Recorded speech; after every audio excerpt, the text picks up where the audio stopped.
Hi guys, and welcome back to my channel. Today we are unpacking some TikTok tea in the form of Sophia La Corte versus Halley. Before we get into today's tea, don't forget to subscribe to the Hot Tea channel, leave this video a thumbs up, and of course drop your thoughts in the comments down below. Let's get into it. For a quick background on our two main players here, we have Halley, who is a TikToker that namely went viral before all of this as being one of the girls that got punched in the face in New York. Randomly. In addition to that odd and scary situation, Halley has a podcast called Delusional Diaries, which she hosts with her bestie Jazz, and mainly posts Get Ready With Me's, story times, and fashion content on her TikTok, which has amassed 1.3 million followers so far. Sophia La Corte, our villain, quote unquote, on this story, is another New York-based TikToker with almost 950,000 followers on the app, where she posts Get Ready With Me's makeup tutorials, fashion content, story times, and as of recently, lots of possible rage bait. We're gonna talk more about that in a second, but let's break down this drama. Officially, this situation actually took place over a year ago, which is crazy to think because it's being talked about by everybody right now. Last year, around November time, Halley and her boyfriend of about 9 months, Reed, broke up. And it wasn't like an amicable split. Halley was devastated. I was broken up with, I was dumped. I never saw this coming. I'm not kidding, for an entire day, for an entire 24 hours, I sat on my couch, sobbing, crying, just calling all of my friends and my parents back and forth in circles, just sobbing to them like, I can't believe this, oh my god, what am I gonna do? She was in love with him, but he was trying to pull a classic, it's not me, it's a you script, until eventually he came clean and simply said that he just didn't feel strongly enough about her to imagine spending the rest of his life with her. Ouch. And I made him say this. I did, because I just needed the clarity and I needed the closure. He finally ended up telling me that he just didn't think I was the love of his life and that I've treated him better than anyone in his life has ever treated him. But if he's already having these doubts, why would he keep stringing me along? Obviously, Halley was heartbroken. Since she shares her life on TikTok, she felt compelled to share this situation with her followers, who she calls her best friends. I do want to note as well that during the video of her sharing this, she said many times to please not go send Reed any hate. She understands that her followers like her or even love her, but she insists that Reed is a great guy and a good person, and she just wants to share her story. It seems that even at this time, Halley had a really strong community that genuinely cares for her, so what happens next isn't all that surprising. For the next 3 weeks, Halley is doing her best to recover from the breakup. She's hanging out with her friends, shopping, and even made it to some influencer parties. This is where Sophia comes into the story. During the very first event of the influencer get-together that Halley made it to, Sophia was also in attendance. They were socializing in the same circles and even getting shots together, and according to Halley, she was, quote, vulnerable with Sophia. Halley felt proud of herself for making out of the house and to one of these events at all, since she was still pretty raw from the recent breakup that she had went through. In a TikTok posted by Halley, when explaining this drama herself, she mentions that she was sharing her troubles and emotions going through this breakup, and the group she was with were being really supportive. She even thought to herself, quote, wow, this was a really good group of girls here. So when Halley got bombarded by messages, comments, and tags the next day, bringing to her attention that Sophia had been spotted on a date with Reed, her still heartbroken over ex that is, Halley was understandably shook. More than anything, Halley was angry and in a pit of rage. Maybe a little blinded by emotion, she hopped on TikTok to share. You are going to homie hop not even 3 weeks later after our 9-month-long relationship, where we spent every single day together. You essentially lived at my apartment. She explains that she didn't want to bring this online, but it was a bit hard not to since her phone was exploding with people letting her know the situation, and she felt the situation was already online because she had shared about the breakup and people were tagging her in TikToks made by tea channels that were covering the story. Additionally, she couldn't get a response from Sophia, who says that she texted numerous times about this. I tried to handle it offline. I texted the girl multiple times and she has not responded to me, which fair, I wouldn't respond either if I were her. But after I talked with him and he told me that he was literally not sorry and he did nothing wrong and gaslit the shit out of me, and it's already online, I don't give a fuck. I can say whatever I want. This TikTok has since been deleted within 24 hours of being posted, but not before Halley's followers went for Sophia, saying that she was not a girl's girl and messed up pretty badly here. Sophia decided to use this opportunity to make the situation her first topic on her podcast, Out of Touch, with co-host Brad Mondo. Let me tell you, the first half of this podcast is just Sophia and Brad trying to figure out what constitutes being a girl's girl and how the rules don't make sense. Sophia also mentions numerous times that if she broke up with a guy and a friend then hooked up with him, she wouldn't care because obviously they were not meant to be together. I honestly have to call bullshit on that bit because that wasn't the situation with Halley. Halley did not split up with Reed, it was the other way around, and she was heartbroken, and it was a serious relationship. So the way that Sophia downplays this subtly and without saying as much is unfair and inaccurate. If I break up with him, I don't want him anymore. It's not for me, and vice versa. If he breaks up with me, I don't want him anymore either. But you would still be fine with me. Like, you wouldn't be mad at me? I would never be mad at another person over a man. You walked in my house in the morning, he was sleeping in my bed,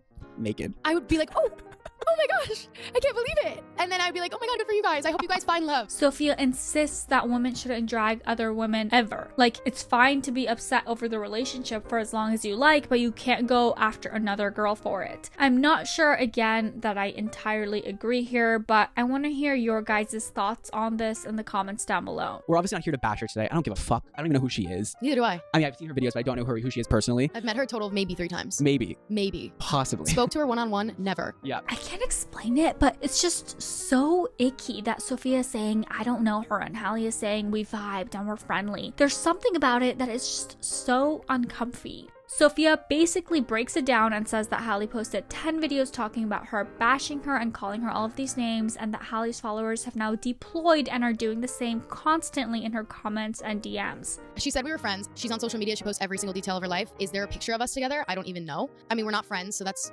number one. Should I just say everything that she's lied about? I think that she worked off of emotion and it was just completely wrong. I don't know who this girl is. I was never friends with her. If what Sophia is saying is true, if the girls really aren't friends but mere acquaintances, does that make it all okay? I also want to shoot back to Halley's side of the story real quick because she describes an important piece to the plot, and if true, this is a real game changer. She was going through my Instagram following to search his name, click his profile, message him, and ask him on a date. He didn't know, to be fair to him, that she was literally with me while messaging him. Obviously, we have no way to verify if Sophia truly went through Halley's following on Instagram and found Reed to message him right then and there for a date, but Halley's co-host and friend Jazz says that she was actually watching to see if Sophia was following Reed or not, as she is self-proclaimed nosy, and the two were not following each other until this rumor about the date had come out. Sophia vehemently denies that she did this because I would say that should that be true, it drastically changes things. It's one thing to have an acquaintance who has an ex that you end up with on a date, and it's another thing to be out with that acquaintance and then go on a date with said ex the next night. It's an entirely other realm of weird to search the acquaintance's following while with them, literally looking for the ex, then message them for a date while with the acquaintance.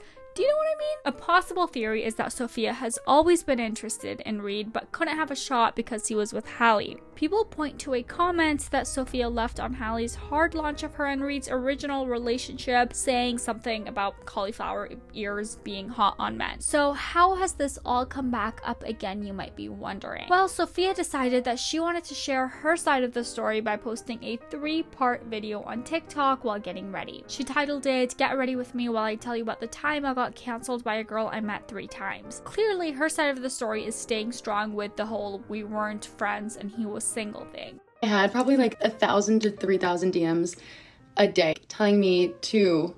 I'm gonna start the story at the date with this man who is very sweet. He lives about 10 minutes away from me in New York, and he took me out to this beautiful... I can't speak for literally anybody else in the world, but the way that she intros this story with a little smirk and almost giggle talking about this man is so cringy, but also possible rage bait. Rage bait that would work very, very well. To be considered is that Halley and Reed are now back together when Sophia is posting this. Again, infuriating, but is she being intentionally infuriating? Sophia even reads the text text messages from Halley and mentions Halley by name. Of course, we would have all put together who she was talking about, but still, mentioning by name is so blatantly crazy. When Halley and Jazz spoke about this on their podcast, they dubbed Sophia as Mindy. Hi, this is Haley. I'm getting DMs that you were on a date with my ex last night, lol. I don't want to be weird, but is that true? Just want to know so I can tell people to stop commenting that. And then I didn't answer because, I can see that you're active on TikTok right now, so I guess I'm just going to take your silence as a yes. She took it as a yes. If we want to talk about being a girl's girl or not, this is so obviously not girl's girl behavior. Again, sure, he was single. She was single. It's whatever. If you want to split hairs about details and times, maybe. Still shady, but okay. But this, Halley literally texts you asking about it nicely and you ignore. And now make fun of her for it? The kind thing to do would have been to respond saying, hey, yeah, we did. Sophia even took it a step farther by lip-syncing Halley's TikTok, talking about her and the possible situation of finding Reed on Instagram while the girls were out together. But to be letting me pay for your fucking tequila shot, standing next to me while going through my Instagram following, searching my ex-boyfriend's name to DM him and ask him on a date. And how pathetic is he to go? Never DM anyone while I'm standing next to anyone. All a complete lie. While I may be able to agree that single people are single people and maybe Sophia and Halley aren't friends and whatever, which I don't know if I feel to be the case, let's just say for the sake of saying that that's all true, the way Sophia has acted since all of this is just really icky. The ignoring of the texts, the bitchy mean girl videos while Halley is upset, it's just all gross. Halley has even said herself, quote, "It wasn't that they went on the date, it was everything else after it and around it," which I really do have to agree with. Halley has said from the start that she didn't want people sending any hate to anybody, and granted, that's not how the internet works. She did explain that T channels were covering this, so she wanted to speak about it. 2 days after the 3-part storytime / glam get ready with me that Sophia posted, she doubled down and gave us this. Oh my goodness. Some of you guys are acting like I drop-kicked someone's puppy. Oh my gosh. I'm so sorry. I didn't know you owned him. He wasn't wearing a collar. There's an aura about Sophia that's just giving straight up bitch. I'm so sorry.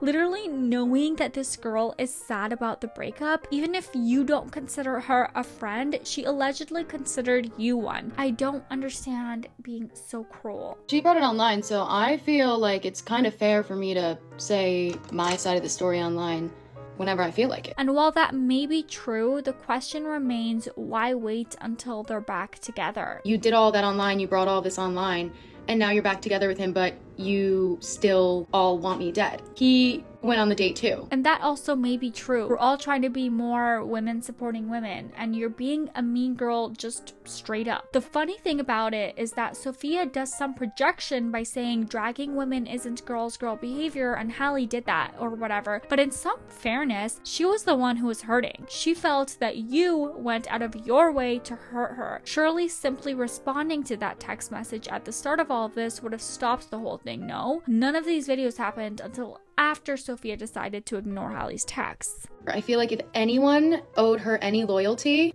even though we were all single, it would be him, because they're the ones that dated for 9 months. And that's also fair, but can you not agree that you also are a bit in the wrong here?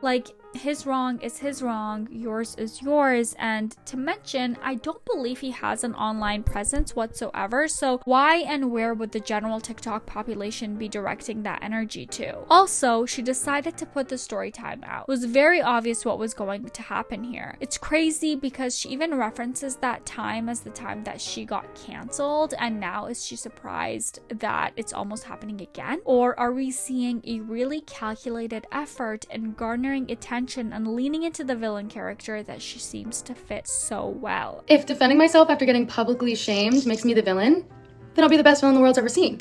This story has been getting attention from all corners of the internet, and even Brianna Chicken Fry has had some thoughts on this, which Sophia promptly responded to. Brianna Chicken Fry had a lot to say about me. This redhead girl is delusional, diabolical, the weirdest person I've ever witnessed. Thank you. The lip syncing thing is weird. What? She just genuinely will never understand where anyone else is coming from. No, I do understand, actually. You're mad about how and when I said my side of the story. She breaks the story down to a very simple baseline. For the record, someone's ex took me on a date and then she got mad, so she brought it online, weaponized her millions of followers, lied about us being friends so everyone would hate me, and then she got back with him. And now I'm the bad guy for saying my side of the story. For the most part, since the resurface of this drama, Halley has remained pretty calm and, dare I say, very demure, very mindful. She did decide to speak out finally because she was, quote, done with someone dragging her name through the mud and manipulate a story that was the most hurtful thing that's ever happened to her in her life. Sophia and I have hung out in both influencer and non-influencer settings. We even went on a 3-day-long brand trip to Houston together where we went out to the bar every single night, and she comments, "Tell them to get me on the podcast." But she pretends that she cannot even pronounce my name. She says that she never claimed Sophia was a close friend at all, but she does finally share the receipts of the original DMs from Sophia to Reed. Messaged him hi, he says hi, and she says, "When is our first date?" They exchanged numbers and they coordinated a date. They have 0 mutual friends. The only reason that she even knows this man exists in the world is because of me. She actually commented on my hard launch video of Reed. Halley breaks down that influencer event that was the day before the date night. And immediately when I walked in, Sophia came up to me. She told me how much she loved me, how much she missed me, how she had the best time with me in Houston, and we should book a flight back there together. Was just being really sweet. And I thought at the time that she was being very sweet to me because she knew I was going through a really hard time. I had only been broken up with for 2 weeks at this point. Since she shared the clear receipts with dates on when the date night was set between Sophia and Reed, it's clear that the event was indeed after Sophia had DM'd Reed after all. So Halley retracts the statement about Sophia finding Reed while standing next to her, but that doesn't mean it's any less bad. The whole time she was doing this, she knew that in 24 hours, she was going on a date with my ex-boyfriend who I was absolutely heartbroken over. I do just want to clarify, I had said in the original video that she had been with me at the bar and then messaged him that night, and I was genuinely trying to give her the benefit of the doubt, and I thought that's what happened. I later found out that this was all pre-planned in advance, and I actually find that weirder. Halley explains that she struggles with oversharing and maintains a parasocial relationship with her followers, causing her to share everything with them because she feels like she owes it to them. She takes full accountability for posting that initial TikTok on the situation. I made a video explaining the situation, and while everything I said was valid, at the end of the day, it didn't need to be online. I wish I didn't bring it online. Within 24 hours of the video being posted, I did take it down because I did not realize how many people would care. Obviously, there were screen recordings, people were already talking about it. Of course, she is allowed to share her side of the story, but she already has. She created a whole podcast to talk about it. She says that she handled things with Reed offline, and he also has blame in this, but they're back together, and that's that. Halley finishes off by saying this story needs to be done. Don't send anyone any hate ever, as these are real people, and let's just move on. Contrasting Halley's rather classy and calm way of handling this, Sophia has been seemingly enjoying the attention, using audios of people talking badly about her to walking around New York looking pretty. She's even posted a fake crying video letting people know that they got the wrong bitch. Allegedly as well, Sophia has been changing out her pinned TikToks to try and get as many videos to hit 1 million views as possible. Since right now there's a lot of traffic coming into her account, she's maybe trying to make the most of it. Halley, on the other hand, posted a TikTok saying that she doesn't feel comfortable making money off of the situation. Her last post on the situation was gaining a lot of views, and she said that it would have been thousands at some point, so she decided to do this. So I have decided that I'm going to be using all of that money to donate to teachers to clear out their wish list. So if you are a teacher or you know any teachers who need their wish list cleared off, please comment on this video, and I'm going to start clearing as many as I can. Maybe one of the coolest things I've ever seen an influencer do in a while. A genuine nice act of kindness while taking a pretty clear high road in this whole thing. Sophia does give a little bit more clarity to the situation in a since deleted TikTok saying, This girl just posts a video saying that I DM'd him first. Yeah, I never said I didn't. I'm allowed to say anything to a guy that's single. You didn't give birth to him. She says that Halley is telling lies about her that are making her look really bad. So calculated and intentional and hate that way towards me. It wasn't calculated or intentional. It was just really, really bad luck for me because the date was planned Monday, the event was Thursday, and the date was Friday. How am I supposed to know that you're gonna be there? Do I look psychic? Sophia also claims that they weren't having any discussions about Reed at all, and that this idea that she was comforting her isn't true. In fairness, the way she says this is mean, but take a listen. You're acting like I swaddled you like a little baby while you were crying on my shoulder about Reed. Like, I didn't even talk to you about Reed. And there were like 80 people at this event. Whatever you were saying was just going into the air. Like, I wasn't even listening to you. Again, the way she delivers these lines is just kind of cruel. But if we were to play devil's advocate, is she in her right to do so since a hate train was sent to her, unintentionally or not? I get why people hate me. Like, if that story was true, it would be really, really bad. Like, but none of that happened. I feel like this is the first time we're seeing her say anything real. Yeah, I went on a brand trip to Houston with 20 other girls. The brand trip was in March, and then my date was in December. I think I saw you at a Halloween party for 1 second, and then I left the Halloween party immediately. And then I happened to see you the night before our date. It's like that old saying, there are 3 sides to every story. Your side, my side, and the truth. I completely understand the emotions that come with a breakup. I think they're so horrible, and it's so sad, and it can hurt, and it can make you angry. Any emotion, I validate any emotion that any woman has going through a breakup. I think it's terrible. At least she knows that breakups hurt. I mean, she hasn't really shown any behaviors that signify that she gets it purely based on the TikToks that we've seen her post. I'm on your side, feel everything. I think the emotions are beautiful, but you're not allowed to go online and lie and bully the woman that your ex took on a date because you kind of know her. That is also something that I can agree with. When you strip it away and kind of listen to her side, it does make sense, but who are we to believe? I think too it's really weird that this TikTok has been deleted. I can't help but wonder why. But anyway guys, that was kind of a behemoth of information if you have no idea about this situation. So hopefully you are fully clued in now. We are always interested in seeing your thoughts and opinions in the comments down below, even if it's not the popular take. Do you side with Sophia? Was it simply just 2 single people going on a date and the ex-girlfriend freaked out? Did Sophia just decide to share her side of the story at an interesting time, or was this whole thing really planned out and calculated and malicious? Let us know your thoughts in the comments down below. Leave this video a thumbs up, subscribe to the channel if you haven't already, and here you go, there's some eye bleach.